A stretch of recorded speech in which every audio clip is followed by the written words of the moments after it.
Hey, welcome back. We're Got Outpost, and today we're continuing on our series of everything sleep systems, and we're talking about sleeping pad sizing and also types of pillows that you can use in the backcountry. Yep. So sleeping pads, we've touched a lot on, but they are very important.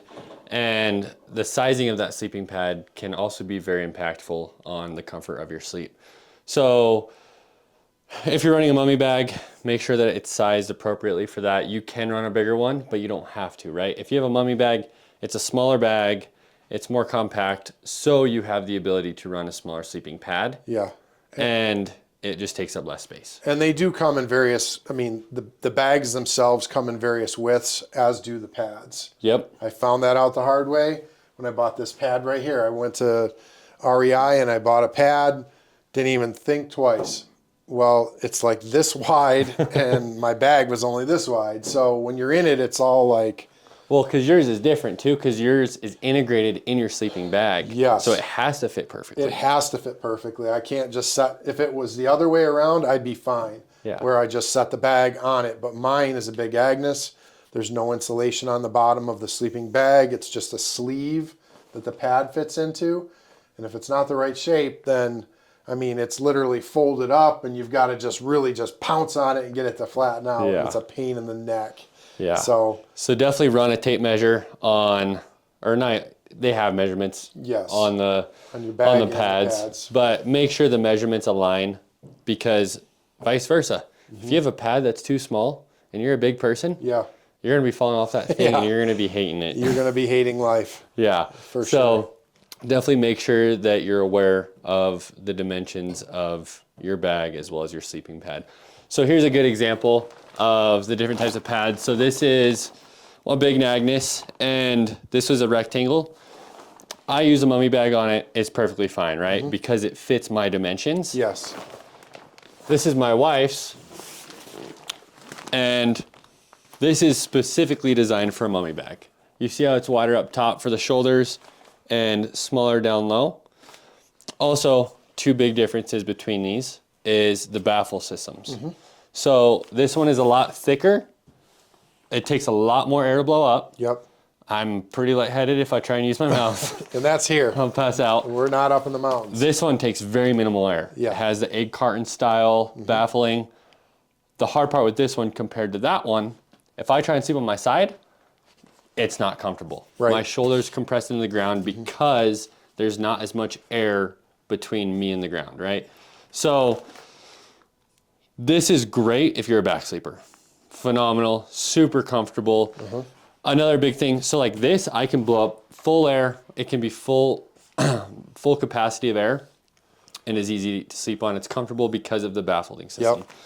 With that sleeping pad, if I blow this up full, I'm going to be fighting to stay on that pad. It's like a trampoline. It's like a trampoline. You'll slide off. It's not comfortable because it has no compression, right? Yeah. So it's like it's very uncomfortable if you blow it up all the way. So I usually blow it up to about 80% typically. Yep. I know I lose a little bit of R value in that because it's not at full capacity. Yeah. But it has good R value. And it is a lot more comfortable. I sleep way better when I take a little bit of air out. Yeah, I think almost all sleeping pads, if you blow them all up, it's literally almost like sleeping on a piece of plywood at that point. You're taking away all of the cushion. So it's personal preference, Some people like a stiff mattress, other people like super soft. So you can just play around with the amount of air and the volume that you put in each pad. But Drew's right, typically, that 75 to 80%. And it's kind of the sweet spot, I feel like. You just kind of where your body just contours, and it's really comfortable. And I think you got to factor in your size too. So another great thing, test before you bring it out in the field. Yes. I think with all sleep systems in general, almost anything, you should really test it before you bring it in the field. Yep. Because the last thing you want to do is be sleeping in your tent and just fighting all night long with your sleeping pad. Run it through its paces, whether it's a backyard overnight trip with your kids or by yourself, whatever, or do a close trip where there's nothing invested. You could get home if everything hit the fan. Yeah. But run it through its paces so that when it counts, you're going to be comfortable and your gear's dialed. Yeah. Because I have not learned that lesson. No, nor have I I. usually am testing it in the field, and I mean, the first couple of times I used that, I was unaware. Yep. I slept like crap because Yeah. I blew it up all the way. Why wouldn't you? It's supposed to be blown up all the way. So just good tips and tricks on how to make those a little bit more comfortable. And then pillows, there's so many different options for pillows. When you're running a mummy bag, especially backcountry and stuff on a sleeping pad, I don't recommend bringing a pillow from home. Don't bring the you're gonna be king fighting it. size bamboo pillow and try to stuff it into a mummy bag. See how that works. Yeah, because your neck's gonna be cranked, it won't fit in. Yeah. So you have to leave it outside of the sleeping bag, and if it's not inside the sleeping bag, it's gonna fall off. Yep. You're gonna be chasing your pillow around the tent all night long. Yep.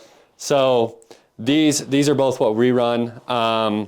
They're just inflatable pillows that fit inside the mummy head case. Yep. So it doesn't go anywhere. It's compact, lightweight. I mean, yours compacts down to about this big. Yeah, it's tiny, tiny. Tiny, like a baseball. Yeah, super small. Obviously, you run the risk with any sort of inflation of it leaking and deflating or getting popped or anything like that. Yeah. Yeah, I have two of these. I've had two, and it didn't pop, but the valve failed on one of them. Oh, really? Yeah. So it's just a risk. When there's a mechanical device or something with a lot of moving parts, you run the risk of having something bad happen. But this, I think that was a fluke. But I've had this for years, and it's been great. Yeah. So. And I mean, a lot of people too, they'll just take their down jacket and sleep on that.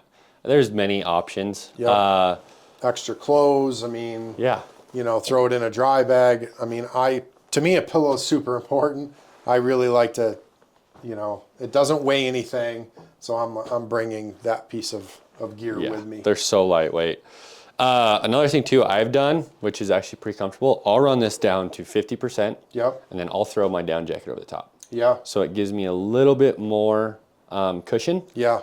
And then the down just gives a little bit more of that softer feel Yep. on the exterior. It's not as stiff as like the air For a is. light sleeper like you, I'm surprised you can deal with I know. the crunchiness of the down. Yeah. That would bug me, I think. It's really not too bad. No. But there's many different variations on how you can run your pillow.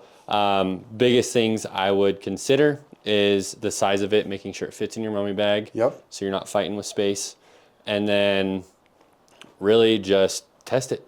Yeah. See if it's comfortable. Last thing you want to do is be miserable Yeah.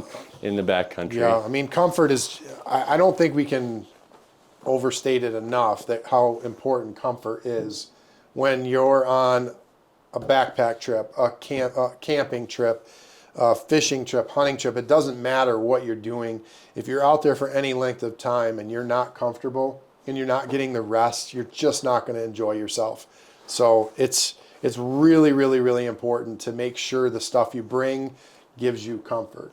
100%. Because, I mean, a lot of the stuff, I mean, if you're doing any sort of backcountry type of activities, you're exerting yourself a lot. Oh, absolutely. You're losing a lot of energy. Sleep is very important. Yeah. To making sure you rejuvenate Yep. and can get back out there and give it your all. Yep. Especially like our backcountry elk hunting trips and stuff. We don't have that many days, No. right? So every day counts. Every and day. if you're not sleeping, it's going to take away from that trip. Yeah. So I definitely try to emphasize sleep as much as possible Yeah. because and making sure it's comfortable. Absolutely. Because on hunting trips especially, I mean, you're exerting yourself so hard all day long. You've left camp in the dark. You don't get back to camp till after dark typically, unless you're carrying everything on your back and you're setting up in different areas. So you're completely exhausted. If you're not sleeping, it really can ruin you, Yeah. for sure. Absolutely. Well, cool. Well, next episode, we're going to go into all the tips and tricks, and most of them have been learned from our mistakes. So Absolutely. we're excited to share that with you guys. We'll see you next time. See you next trip.